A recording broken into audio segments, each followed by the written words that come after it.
If you found a 1943 penny and you're not sure what you have and whether it's worth money or not, then you'll want to watch this video. It'll be quick, and I'll cover all the different things with 1943 pennies to include errors and different types to look for that are worth really good money if you're able to get a hold of one. So let's check it out. The first variety of this coin that we'll talk about is the 1943 double die obverse, but first you might want to know what double die coins are if you're not familiar with them, and if you are, then this might just be a little refresher.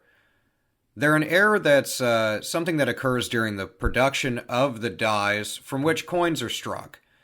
So the dies usually have to be struck several times to get a really detailed depiction of the design on the coin.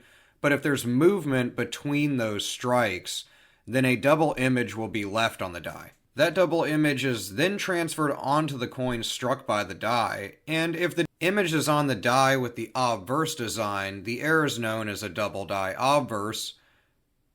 And as you can probably guess, if the double image is on the reverse, then it's a double die reverse. These are known also as DDO and DDR respectively. So in 1943, there was a bunch of different things that happened that resulted in multiple errors. The 1943 pennies were a coin that had to change composition due to the war effort and the government deeming that the use of copper needed to function on the side of war efforts to support World War II. This kind of change in composition was accompanied with a lot of different rushes and changes in just the overall production of these coins, which resulted in multiple varieties and errors. In 43, one of the dies used to strike the obverse design used at the Philadelphia Mint had a double image. And this particular form of doubling was extremely noticeable. It's one of the strongest examples of double die errors on any Lincoln cent, actually. And these can be really valuable depending on how detailed that doubling is. Mostly on the lettering is where you can see the doubling, as well as portions of the date, primarily the 9 and the 3. These and even low grade go for around 40 or 50 bucks, but these can go for a couple $100, even in decent graded condition. If they're like MS examples in the high 50s and 60s, they can go closer to $1,000 or more dollars. Another really great 1943 error is the 1943D out of Denver, and those have been known to have a repunched mint mark. As you're probably aware, the ones in Philadelphia don't have a mint mark, but if they were minted in any other location, San Francisco or Denver in these cases, then they would bear either a D or an S. In 1943, some of the wheat pennies that were minted out of the Denver Mint were mistakenly punched more than once with a mint mark. So this is known as a repunched mint mark, usually abbreviated as an RPM in coin catalogs and price guides and online and stuff. In almost every case with this error, the second mint mark that was punched is much more prevalent than the first.